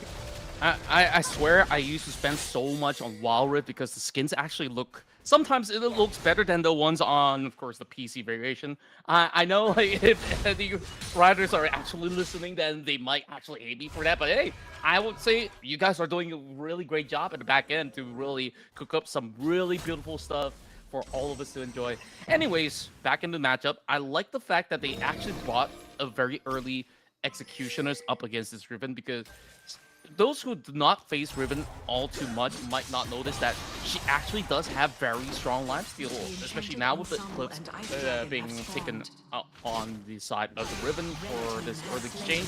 She's gonna have infinite amount of this dueling power. Ooh, And here comes Mummy. Curse of the side money catch onto 3, jumping onto the back line, but Dampened Fate disturb those fates. 3 people locked up, and the side of Faithfulboiz will have to find the angle. They did find the ulted so beautiful, but they couldn't find anyone. Ari is going to be taken down by that Aurora, and yeah, that was just a huge engage from Zane. Catches onto 3. Faithfulboiz a bit too over aggressive there. Yeah, I gotta say that there was a little bit of anti-synergy going on. That Tempered Fate was actually locked in very beautifully, but the thing about that was that the culling being brought right through did not really connect because of Tempered Fate as well, so that kind of wasted the Lucian's potential in that team fight, which is rather unfortunate. It does happen from time to time, but we got that 1v1 still over bot lane, but he might just get out finesse in this 1v1, and just like that, forces a recall, blowing off a flash. Wait, they do still have to summon this up, so that's gonna be a-okay, but of course the Fiora still has the TP, will be able to rejoin. Not too much of a cause of concern as they do going for the exchange of lanes. Top side has already been blown up, so both mid laners are going to be handling that situation up top for the meantime. A very steady tempo being played out from both ends, as we're already seeing Luden's Echo on both mid laners at the moment. And that angle coming in from the anything goes earlier have been able to really land a beautiful snipe. I can't remember who exactly is taken down, but probably the Ari. Yeah, So the Ari. this is just going to be another full commitment because the rest of 1.5 odds, they're already on their way. Ooh, that slow-mo. I love that slow-mo. I really hope it was the charm. If it, damn, that was so nice. And looking at the bot lane, there's gonna be Dive. Riven's gonna be taken down. Bot's gonna be the next target. Turret, no more to save you. Bot, can he portal out? So he does, but jumps into the enemy AD carry. Can the calling do anything though? The Fiora is just last HP, but the Fiora is not gonna be taken down. And Mumu safe, and just enough to make sure that 3 members of the Faithfulboiz be taken down here. That was just beautifully played out. 1.5 odds now puts the pressure through. And I would say the response was a little late for them to really conjure anything down the bot lane overall coming from inside of Faithfulboiz. So both sides are neck and neck, and as a matter of fact, 1.5 odds are currently up ahead because they've already secured all these outer turrets already. Meanwhile, it's going to be a work in progress for Faithfulboiz to be able to really have a decent form of exchange in essence, because you're still looking at this Riven to scale up. He's already having a shield, which we're looking at a potential Trinity Force to catch up to this Fiora as well. So side lane pressure is of utmost importance, and this is why this 1.5 odds team is just looking to really go in for some of all these massive fights over on the side lanes. Meanwhile, Fuyu just trying to see if he can draw a beautiful angle. He does actually connect us there. Charm hits onto the Fiora, and because of the side mounting, making sure that Ari, the Tempered Fate, actually saved the Mummy, and also the Fiora riposte, not in time, but there's not many engaged from the side of Faithfulboiz. Really missed that by the Ari there. Charms beautifully, but a really nice counter engage from the 1.5 odds team. You know, they're doing quite bad early game, but they're kind of like in the moment now. They're in the zone. Yeah, and now things are working like clockwork without the Oriana, of course. And look at the kind of response over the side lane. Oh, the solo kill coming in from Anything Goes was just a stuff of beauty. He just absolutely blew up every single thing on the line, including the Ignite, including the ult, just to take out that Riven. And unfortunately, she does not have the flash. Jangwon just got to take a L right there. Yeah, and we're looking at the 2k gold gap in the top lane here. The Fiora is 8k, the Riven is 6k. You know, as a Riven, you know, if you're behind, can you find the backline with the Zillion to protect this Corki, to protect the Zillion? Most of the time, Amumu will just be the one that jump in first. Riven will have to find those angles, you know, and those angles are not going to show up freely for you. You have to start the fights first. If the Mummy starts it first, you will have a hard time. True enough, Dragon's on the line right now. Oh, Flash Charm! Does not really hit the mark as that Time Winder really buys so much space. And just like that, they now reconvene, looking for another angle of opportunity. Another charm misses, and here comes Sat Mummy. Curse of the side Mummy guts onto tree, and Ari just bursted down by that Aurora, and he is 3v1 with the Gatko, the side of Faithfulboiz, and he's not going to deny on the fate. The flank from the Fiora is going to make sure that he stays alive with the Zillion. Oh, and will he be taken down? No, and 4 members. And all members actually from the side of 1.5 ult is still alive. Again, the Amumu keeps on getting those ults. Yeah, they cannot just simply walk up just because this Amumu is showing so much presence. This lands a steal. He does! My goodness! He didn't have Smite Zane. That could have been his. But Fuyu somehow salvaged the situation by just throwing his first ability. I don't even remember what that snap was called already. But my, that was such a good read from Fuyu. No, it's even slow-mo down. That's the funny thing. You know, the Zillion did pop the slow-mo thingy, you know, the slow-mo circle, and it still steals it. That is so funny. If the Zillion didn't put it down, it might be not a steal, you know. It might be, it's secured freely for 1.5 odds. And yeah, there you go, and the Lucian has to flash away just to keep himself alive. Will the double bandage toss hits? Nope, and that would be a Lucian without a flash, without the cleanse.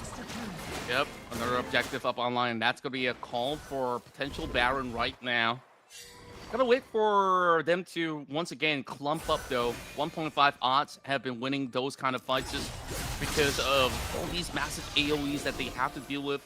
And Apeiron so far played it out to a T where, you know, his presence on the Zealand is just immense, despite Fuyu doing a decent job on the Tempered Fate. But I want to see better follow-up coming from the side of Faithful Pride because this is their opportunity.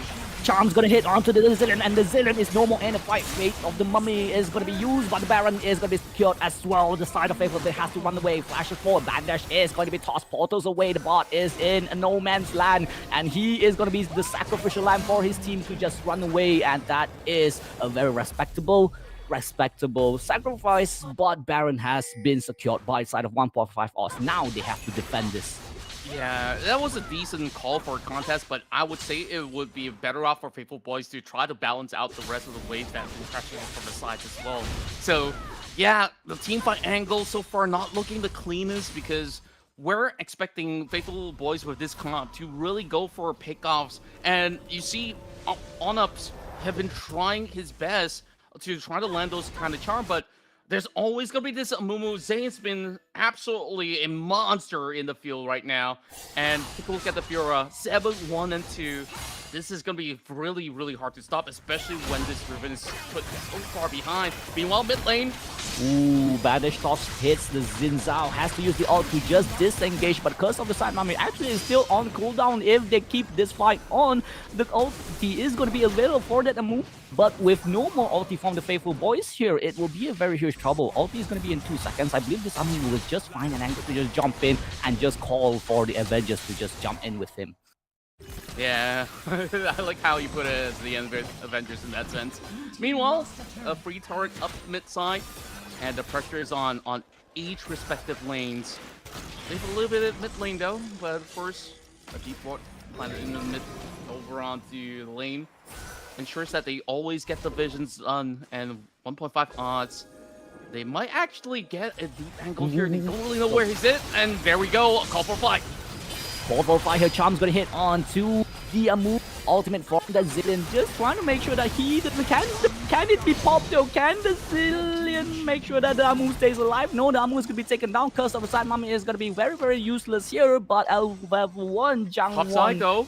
again in a very, very weird position, and top side is gonna Nexus be already. yeah. Man, this is like they are all inning on the side. Faithfulboiz tries their best to just all in on 1.5 odds here, but they literally just forgot that there is a very split pusher god here. You know, if a Fiora split push, you don't ignore that, man. You don't ignore that. Yeah, but at the very least, they can actually get a catch though. Template Fate utilized, and that secures a big shutdown goal for Evening Child to finally get those bigger items online. Of course, with the Dragon at stake as well, this is going to be tough because who do you actually put towards the top side? There is a heavy wave, so I'm not sure if Faithfulboiz want to fully contest this. Yeah, and Soul is also available for Faithfulboiz. If they manage to get this steal here, they will be able to use the Ice Rig for this. Can they get the steal? The bot jumps forward, Charm's gonna hit. Oh, never mind. Amumu's gonna secure the Inferno Rig. Soul denied, and Riven has not been able to be in that fight because the wave is something that they have to be careful of. But looking at the side of Faithfulboiz, they are still very, very calm. They take another objective. They are still in this game. They just have to make sure that every fight they take, they know where this Riven is. Yeah, it's just going to be stalling for time because you just really need to ensure that this Riven gets another item up online just so that they can start trading back. And also, take a look at this Fiora already having the Blade of the Ruined King Stride Breaker online as well. He's so heavily stacked up as he's just diffing the top side by 4k gold at this moment. And Zane already calling in for a potential Baron. But usually we use this as a bait to set up another big fight because right now that Fiora is still on duty over on bottom lane, and this is not going to be easy for Faithfulboiz to fully commit because it will turn into a 4 versus 5 in an instant. Yeah, the Fiora does has the TP though. The Riven has to do a lot, has to push, has to pressure the Fiora. If she can cancel the TP from Fiora, it's going to be a huge issue. But look at the Fiora just pushing the turret, man. 5k goal. Can this Riven deny this though? The question. Lucian has to jump back, has to recall just to make sure that the Fiora doesn't keep getting this push off. Back and to the Baron though. Back to the Baron. The Baron is still in pressure here. Will Zane keep this pressure going? He just needs to find an engage. They don't know where the team is. And look at the Fiora. Jumps forward. Can he get the Riven in the base? No, the ultimate is not enough. And 2v1. I win 2v1, but not this time. And there's a shutdown onto the Fiora. And now the side of 1.5 looking for the time. Temple Fate blocked onto 2. Can they secure this Baron? No, it's going to be stolen by the Faithfulboiz. The Faithfulboiz leaves it to the Fate. And they finally secures the Baron. Steals the Baron and has to flash away 1.5 odds. Your odds is in very bad position now. The ultimate from New Zealand is going to make sure that the Aurora stays alive, but he is going to be taken down as well. Corki packages away and has to recall now though. The base is in trouble if they don't. Those two super waves, top side and bot side, is just living and buying a little bit more time for 1.5 odds, but they are crashing down mid lane, and that's just about enough members to eventually seal the deal. The Nexus now exposed, the Temper Fate locked in, and the Faithfulboiz, they will triumph in an epic comeback, a massive steal to still get themselves the lead in the series. That was such a patient play. they have to be so patient in that fight to make sure that the Fiora doesn't push, then the Fiora just jumps in, gets a bit too, heisty, I might be able to kill this Riven, and instead the Lucian is the one coming back to defend, and I don't think he expected that, the Lucian might be hiding in the back line in the Baron. They don't expect a carry to come and, help this Riven to defend this. So once the Fiora is killed, the 10-foot fate was just everything by the bot. Fuyu has been all over the place today, even though the MVP goes to Evening Child. But we know who the actual MVP is for this game. Fuyu has been messing up the game. Yeah, I absolutely agree with you. His temperate fates were on point, and there was that moment that he did manage to snare up the Amumu, rendering him unable to react to even get the smite down onto the Baron. And you saw Pitts just dove right in, Crescent Guard, and just secured it with his own smite. And that absolutely turned that entire fight around. And that bolt call that you mentioned, Evelyn Chow, of course, being a little bit sneaky about that 1v1 situation, and that guy says he get 1 versus 2, but he did not see that Lucian coming. Would you actually fault it on that Fiora for, over diving into the Nexus just to try to secure the kill? You can't blame him because he absolutely overpowers that Riven in terms of item differentials and everything else. So it was a little bit of a miscalculation from the side of 1.5 odds. But hey, this has been such a close series. Look at the score, 13-14. So that being said, the next game, I could see this go all the distance of all 3 games to be played out if this is going to be the trend that we're looking at. Hey, it's 1.5 odds. It's, if you take it into mathematics, it's 150%. If 2 games is 100%, 3 games is 150, correct? 1.5. So probably. Yeah, I think it makes sense. Am I cooking here? Am I cooking? or is it like what do you call hangos in? Is it in English? What do you call hangos in English? Or is it the bird? Yeah, or is my cooking bird? That's my question. Yeah, overcooked. Yeah, am I overcooking? Yeah, so yeah, 1.5 odds still has 2 games if they really want to do it. They're playing really nice today.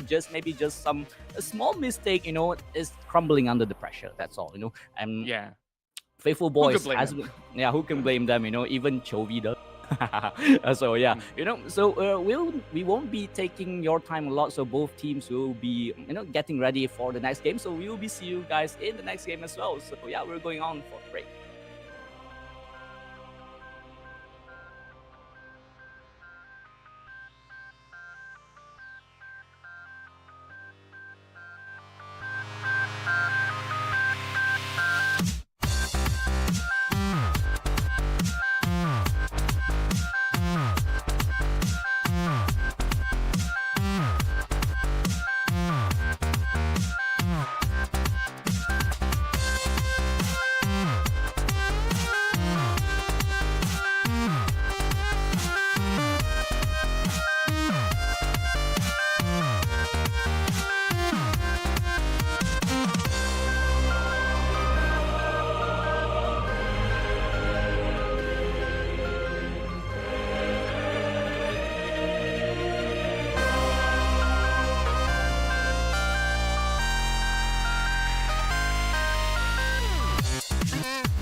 Welcome back once again to the WSPL as we move deeper into this heated duel between 1.5 odds and, of course, the boys who have been able to triumph on the last round. I mean, what a massive comeback that was. You saw they were behind massively with even their inhibitor turrets down, and yet they've been able to just bounce back up. And of course, they have a whole lot of faith in order to pull that one off. Faithfulboiz right now just needs one more win to just push right through to, of course, lock in their regional bout. That being said, Dango, I think like there's just so much conversation going on right now about that series.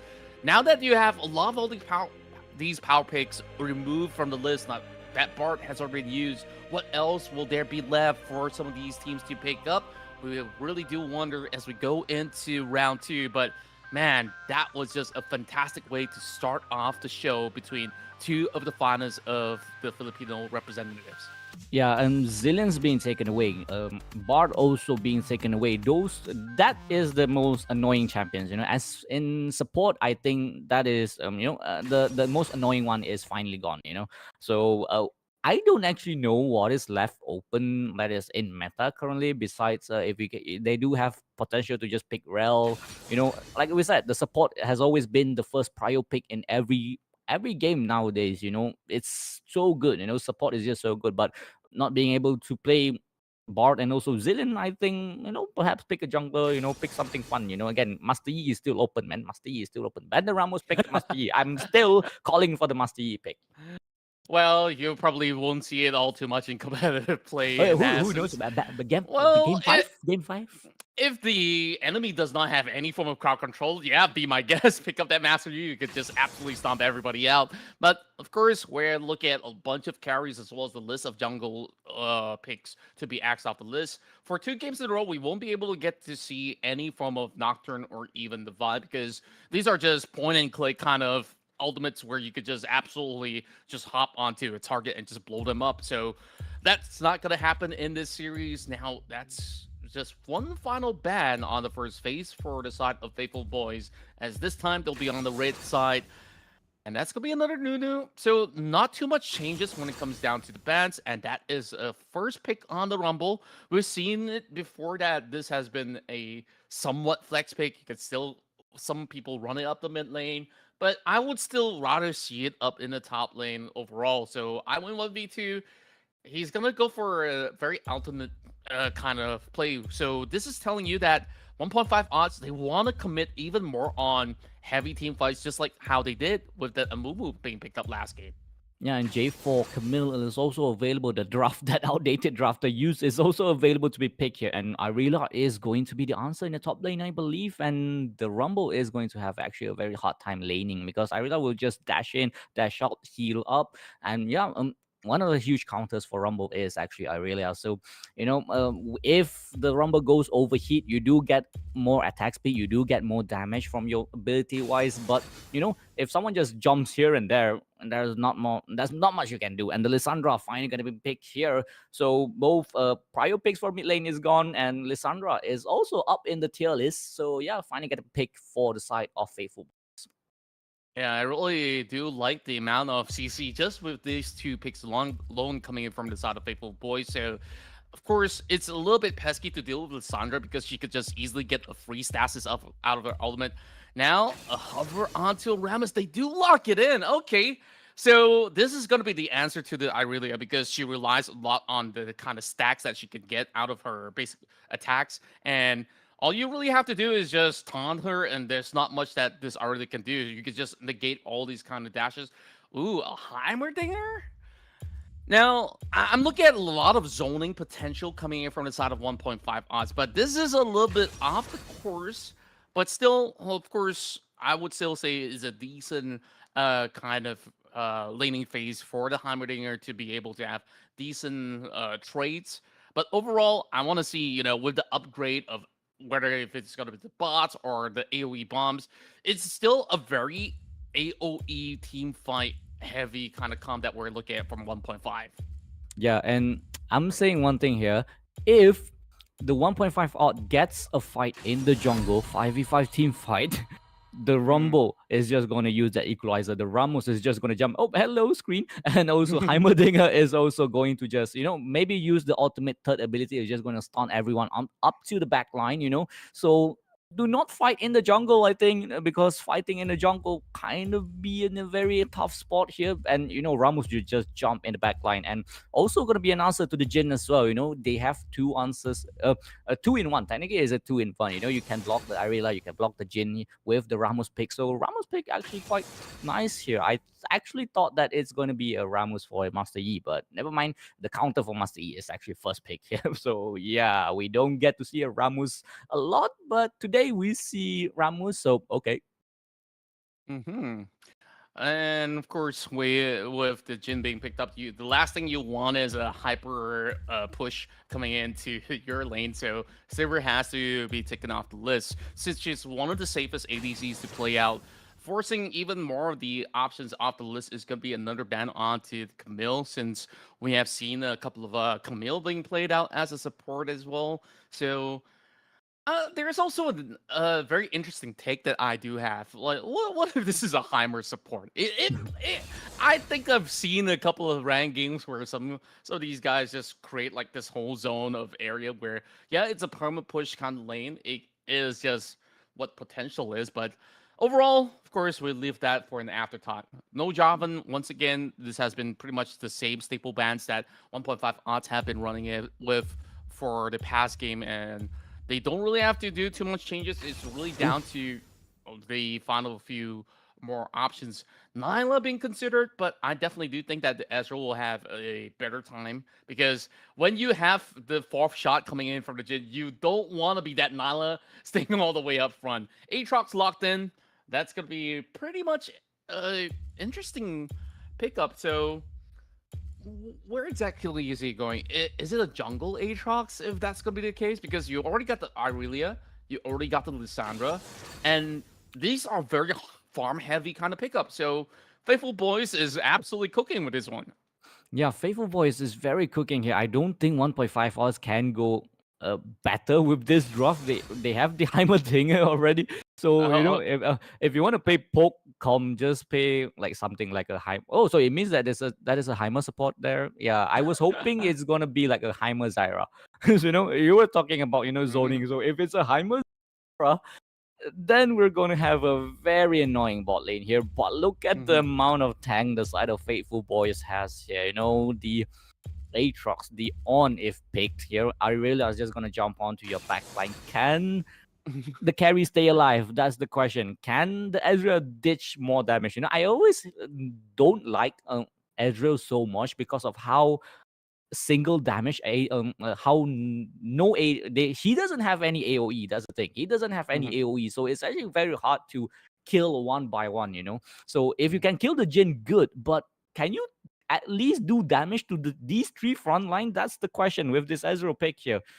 So Mhm. yeah. Yeah, it really takes a very good Ezreal player to really, go in for a lot of all these DPS as well as skill shots to land in order to maximize all his stacks all together. So that's going to confirm it that it will be a orange support to match up against the Heimerdinger. I think overall it is still going to be a decent exchange, but with the Heimerdinger providing just about enough zone, this Ezreal is going to be a little bit out of reach, because once the Ornn dashes in, it's going to be pretty tough for him to really get out from. But so long as he lands any abilities, that's going to proc that Jin to try to really get the snare and then eventually come in with the curtain call. So I still really like the kind of team fight angles coming in, because that Ornn Horn, the Call of the Forge God, can really set things up nicely, providing a little bit of vision, and that knockup can really lock a certain target into space. So, it's really tough. Who do you think is gonna get favorite here in this draft? Because to me, Looking it's at the kind of draft, 50-50. really, for you, is it really a Okay, maybe 50-50 though? 51%. Okay, 51%, okay, because okay. there's a lot of all these melee champions coming in from the side of Faithfulboiz, which I think is very item heavy, where you gotta essentially cook for a lot of all these items in order to have a mass effect, right? Minions have We're talking spawned. about an Aatrox, an Irelia, and I don't know if you want to get the Ornn to be super beefy or he's a-okay with some supportive items, but very likely not. They also have to consider the fact that he can turn some of all these items into a legendary item or a radiant item in essence. So that is, the longer that they play, this Ornn is just going to buff up the whole team and just item stacking. Yeah, and fun fact, okay, the Lissandra counter in the mid lane is actually Garen. So it's a very funny, funny interaction. But Lissandra, with the amount of CC that she has, Garen's second skill actually just kind of denied a lot of it, with now rework Garen's shield, Garen's second skill actually has a shield on top of it. So the Lissandra is going to be having a hard time to just push this wave because Garen can just fight him. And looking at the top lane here, Irelia, Jangwon level 1ing those fights here, but the grasp from the Rumble manages to just steal some health away. Yeah, he's just got to replenish with a couple of fruits. And like you did mention about this kind of matchup where, as much as it's technical, usually a Rumble is a lane bully, but not a bigger bully than Irelia. She's really chunking down those health bars. And she's got a lot of all these stacks just ready to have a go at this Rumble. So that Flamethrower is only going to be good enough for him to just really chunk out some of all these waves in essence. But yeah, back to the Garen versus Lissandra. If you try to poke out that Garen, he's still gonna regen regardless, and we're seeing a scuffle for this Scuttle.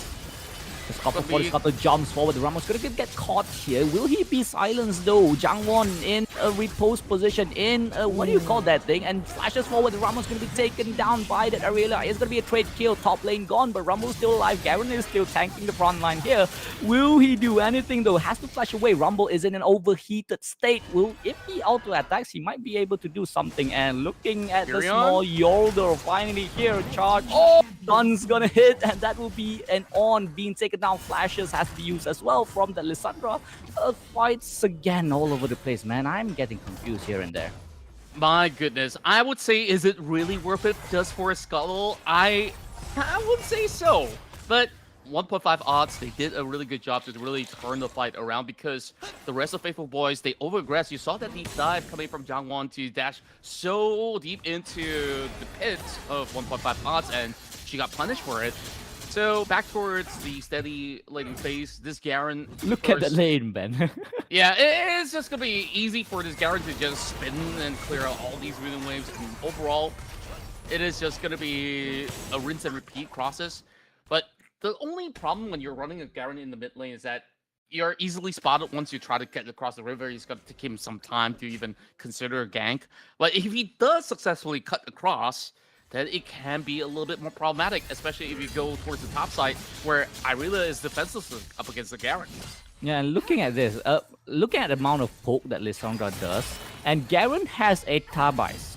That is not a magic resist boost, And Lissandra just does nothing. Look at this. He's just standing there, I'm gonna heal up. I'm gonna heal up. That's what the Garen does, Anything goes, Oh, nice recall though. I've never seen this recall. Ooh, got the moves going on right there. So I also want to mention that top side, you can see that he's going full tank on this Rumble. Bommy Cinder, and you got the Tornmill up. Well, not Tornmill yet, but Bramble Vest on top of a Tabby's, which is just going to be a full stack of armor just to alleviate what kind of damage this Irelia could actually bring to the table. So they kind of solve one equation of denying this Irelia from getting even more potential kills if he were to dive into a front line. But the other problem remains is that if you're actually doubling down on defenses, who's going to be doing the damage? Yeah, and you have an Ezreal. So, you have to really get further into the game. You really have to carry this Ezreal, the fool. I really have to carry this game, man. Like you said, jumps forward, Lissandra jumps over the Call of Forge God is going to be called here. Lissandra's locked up. The Heimerdinger, Garen flashes forward. The Judgment onto the Jhin. The Jhin is no more, but the top lane as well. Rumble and also Ramos is going to be taking the Irelia as a sacrificial lamb here. And Lissandra is just recalling there. And look at this Garen, man. I hate looking at this, man. Oh, I mean, you're not going to look for it for all too long. I mean, he dove into tree, expecting he could go all the way up to the Lissandra. She's got 2 bodyguards. What were you thinking, right? So, yeah. Okay, 1.5 odds kind of overcooked that one, but hey, it wasn't all too risky. He was just trying his luck, I would say, at the very least. He's also running Ghost, which is why he's just speed running all across the map in that sense. So, going back to the drawing board, I definitely do think that Faithfulboiz, they do have decent priority on some of all these objectives, but we gotta see what Zane brings to the table later on. He's already got the Torn Mill up online. And Yeah, and Tomil on the Ramos though. Oh, is he gonna Oh. jump in? He's gonna jump in. That Lissandra will have a few seconds to use his third ability again, but not enough time. Garen is gonna spin, and gets the Lissandra down. It's gonna be the first death for the Lissandra. Garen is just showing how much this counter does, how much he denies Lissandra overall. And on top of that, she didn't have her ult available in that fight as well. If she does, maybe she could just buy a little bit more time just so that she has her turn ability up to just dash away. But overall, this Rumble has been able to at least get the full platings done. So that's been a great exchange over on the top side. Meanwhile, Dragon absolutely free for the taking since Lissandra is just coming back from base. So they don't have that party. They will go for the ensemble instead. So it's pretty much 1-for-1 on the objectives right now at the 6-minute mark. And as much as they want to try, you know, like this guy, he's already got pretty much a Black Cleaver up online, enough health bars, enough cooldown for him to continue spinning. Yeah, it's, you know, nobody is building MR. It shows that the Lissandra threat here because of how much annoying this Garen can be. And dude, come on, I hate looking at this, you know. Garen is just such a champion that, oh man, like you go tank, you still do damage. You go AD, you still do damage. Like, come on, man, this is just nonsense. Darius is still counterable technically, you know, but Garen is just like, Yeah, I actually think that this is like, you know, a secondary variation of Gizmo in that sense. Just that, yeah, you kind of need to answer to him because you can't just ignore this Garen. This is why that Lissandra does actually pop the ult, and he's just gonna go away, but not too far. That will be absolutely stopped by 1-ups, getting the trait in return. yeah, but look at how much they spend. A flash from that Aatrox Call of the Fortune, but Lissandra has to ult as well. So luckily enough, there is no objectives is available alive to be taken here. But if there is, it's going to be spent a lot. Oh, looks like the Ramos is trying to get the Jhin though. The Jhin is just going to walk away a bit too over-aggressive from the Rumble, but the top lane turret is going to be taken down. It's going to be a trade turret, and it's going to be the first turret for the side of 1.5 hearts. Yeah, and now I start to understand the kind of itemizations coming from 1.5 Hawks, right? The way that they build the facility is just to eliminate all these kind of threats, but meanwhile, nothing's stopping the Jhin from getting his pop shot right through. And Aperon just bows out instantaneously. There's just no way that that Heimer could walk out of that alive, despite burning that flash. Yeah, and looking at the bot lane here, Ezreal is not doing a very good time here. Whoever picks Ezreal apparently has a very hard in every game, and I really don't know if you should really build Mana Moon, you know, immediately.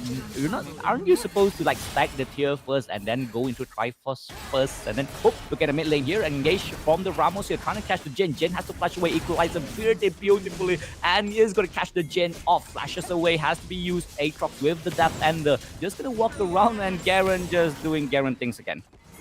Yeah, they're just gonna apply a little bit more of that pressure up in the mid lane. Goes over Keating, and that Rabbit's over commits, and they will get the dive with the Judgment as well, collapsing into the first turret, and they will still be able to walk out with those kills. And instead, it's going to be a massive response coming from Faithfulboiz as the massive shield is now getting propped up. He goes knocking up in the air, but that does not deter this top laner, as that Rumble will still fall, but at least get things done. Here comes the curtain call. The Fool, he's got the he will be sniped down. He will be sniped down by the curtain call. The Dark Harvest is just gonna be a cherry on top for the Jhin. He's gonna stack up the Dark Harvest. This is a first collector stack, if I'm not mistaken. You know, the later the game goes, the higher the collector stacks with the Dark Harvest as well. The Ezreal or the Heimer is going to have a very hard time to even step up. You know, Ramos might just jumps in, Garen might just jumps in, but can you defend your ADC though? Can you defend your carries though? And again, like you said just now, Contra, is there enough damage here from the side of 1.5 odds in the later stage of the game?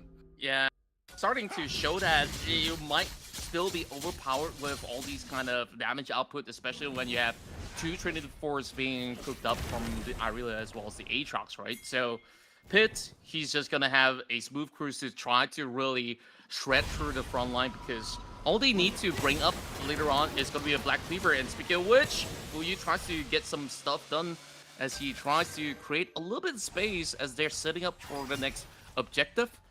But for now, a recall comes through from the side of Zane. Will he be having enough time to reach back into the pit? I mean, all he really has to do is commit his ult, dive through the back of the Dragon Pit, and he should be able to look for a steal as we're looking at the Rumble needing to find a good equalizer to really deny Faithfulboiz from getting their hands on this Drake. If this Irida or Aatrox can find a weird angle to just navigate around the backline, try to find the Ezreal there, and look at the Rumble is gonna get Chi saying knocked up into Frozen, but he still stays alive though, because this is a full tank Rumble you were looking at. Colin Forge gonna go on to 3. One person is able to get the Irida, finally not in the game. Then the side of 1.5 spot looking to just take one by one down. They want to play this front and back. Garen's gonna get the judgment onto the Aatrox as well. 3 kills onto 2. And the side of Faithfulboiz will have to just play this slowly again. And Curtain Call gets onto the Ramos here. The Ezreal, the fool, is the fool that can he stays alive or gets another kill. But the Jhin just does too much damage, and that will be a quadra kill for that Jhin. It's a perfect 4 for Jhin right now. They got the dragon up for grabs. Here comes the TP coming for the Rumble. They have to call this one off. They're too low to contest this, unfortunately. And he's going for the chase. Is he going to be able to get it? Well, we got to tilt the camera angles a little bit. Thank you very much. All right, Flash committed. Gets to Lissandra. Is it going to be 2? He gets overheated. He's under a turret. And the equalizer misses. He gets his life up for it, but he at least gets the job done. Oh, if he had... I actually thought the Lissandra died. That's the thing. I actually thought the Lissandra died. I was like, It was close.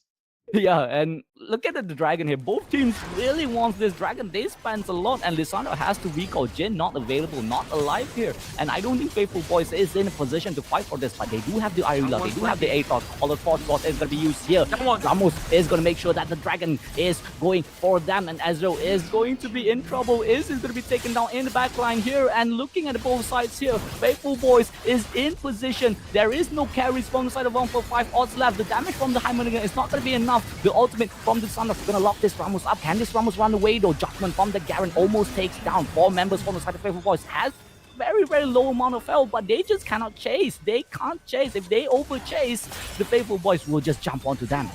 Yeah, that was a beautiful flank from Jiangwan to really set it up with the Vanguard's edge as well. And just like that, catches out those members off guard, and they've been able to retaliate. Now, Faithfulboiz, they will call for a Baron bait, and now they collapse once more. This Garen has to yeet out of the way, and Jiangwan, he's still going for the chase, and now they got him rooted up intact, and we're looking at an ace angle. The rest of 1.5 odds is battered and bruised, and Jiangwan is still in the Rumble. Jiangwan is still chasing that Garen, and Call of Force God might hit the Fool here. Definitely gonna hit the Fool here because he already used the Arcane Shift to make sure that he just gets a field gap, but yeah, has to jump away. Rumbus with that ultimate as well. The side of Faithfulboiz is just on track here to just get the second win for today. Oh my goodness, the way that Faithfulboiz just doubled down on the aggression. They just merely set this Baron as another trap to really have the rest of 1.5 odds scrambling for space, scrambling to even get anywhere close to the pit. You saw what really went down. Zane was absolutely trapped with 4 members onto him the moment that he even sets foot anywhere close to the Baron. And just like that, they just managed to really pin out one after another, and Faithfulboiz, they got this pretty much under control. Now, goes back to the question, was it worth it to build a Rumble tank? I think it's not paying off. Yeah, I think it's not paying off. You know, there is a respect where the on-build a force of nature, you know, just, you know, the amount of damage Heimer and Rumble can do, but, you know, you still need damage, man. You already have the Garen, you already have the Ramos here. So you don't need another tank. You don't need 3 tanks, you know. So Rumble tank, I don't really, you know, it's funny how your Rumble tank is the most gold, in your team. Now call the 4 shots, you're going to call Arcane Shift, jumps away, and that is Heimerdinger is going to be busted down. Calling is the curtain call is going to zone the Ezra away. He has to stay alive though. Jin is going to be target. Evening Child has to run away. Anything goes, trying to find something here. The Fu jumps forward. The Jin is still freely attacking all around with the Ghost. Just jumps. Oh, it's not Ghost actually. It's just his crit passive is just it's just very fast. And this fight, man, I don't know what to say anymore at this moment. My goodness, Jangwon absolutely zoned out 2 of these members from even trying to do their best to even find any response to defend their turrets, and now they're already knocked out. 2 inhibitors with 1 fell swoop, and that's just how they've been able to just run right through any form of these members of 1.5 odds. Is it safe to say that this game is pretty much over before we even break the Nexus? It might just be it, but hey, that's going to be a catch coming from the Rammus, but he doesn't have the damage to stop Evening Tile. And look at how quickly he just gets out of the party. Still has the Guild Force up, and this is going to be a big committal with the Hornhorn being called right through. He gets the double knock, and now they collapse.